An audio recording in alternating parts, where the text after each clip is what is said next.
Bonjour, nous voici de retour sur le cours d'histoire des terminales STMG. Et nous allons donc reprendre le thème 1 d'histoire, totalitarisme et Seconde Guerre mondiale.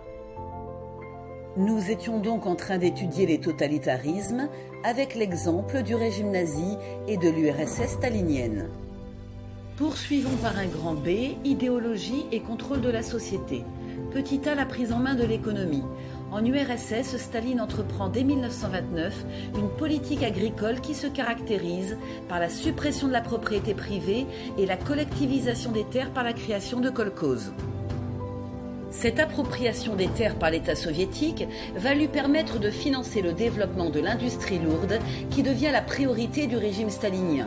Cependant, les paysans récalcitrants, les koulaks, sont persécutés et envoyés au goulag pour servir de main-d'œuvre. Dans l'Allemagne nazie, Hitler mène une politique d'autarcie et entreprend de grands travaux comme la construction d'autoroutes. Il s'agit de lutter contre le chômage, mais aussi de donner à voir la puissance et la modernité du pays. Petit b, l'encadrement des individus. L'Allemagne nazie et l'URSS de Staline cherchent à promouvoir un homme nouveau, à la fois citoyen obéissant et futur soldat aguerri. Hitler veut ici affirmer ce qu'il estime être la supériorité de la race aryenne. Ces deux régimes vont alors tenter d'embrigader les individus dès leur plus jeune âge dans des organisations de jeunesse, les Komsomol en URSS et les jeunesses hitlériennes dans l'Allemagne nazie. Petit c, des idéologies mortifères. En URSS, la Grande Terreur a sévi pendant la période 38-39. Plus de 750 000 personnes sont exécutées et près d'1 million sont déportés au goulag. Cadres du parti, officiers de l'armée rouge, étrangers, koulaks et simples citoyens en sont les victimes. En Allemagne, les Juifs sont les victimes désignées de l'idéologie antisémite nazie. Dès 1935, ils sont exclus de la société allemande par les lois de Nuremberg.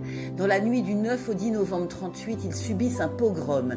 Les synagogues sont brûlées, leurs commerces sont pillés et 30 000 d'entre eux sont envoyés en camp de concentration. Poursuivons avec un grand C, se soumettre, s'en accommoder, voire collaborer ou résister. Petit 1, adhérer et collaborer. Ces deux régimes ont organisé de gigantesques rassemblements semblant témoigner de l'adhésion des populations. En effet, dans ces états policiers où la peur domine, la population n'a d'autre choix que de se taire ou de se soumettre. Cependant, des formes de résistance se développent. Refuser de faire le salut nazi lors d'une inauguration.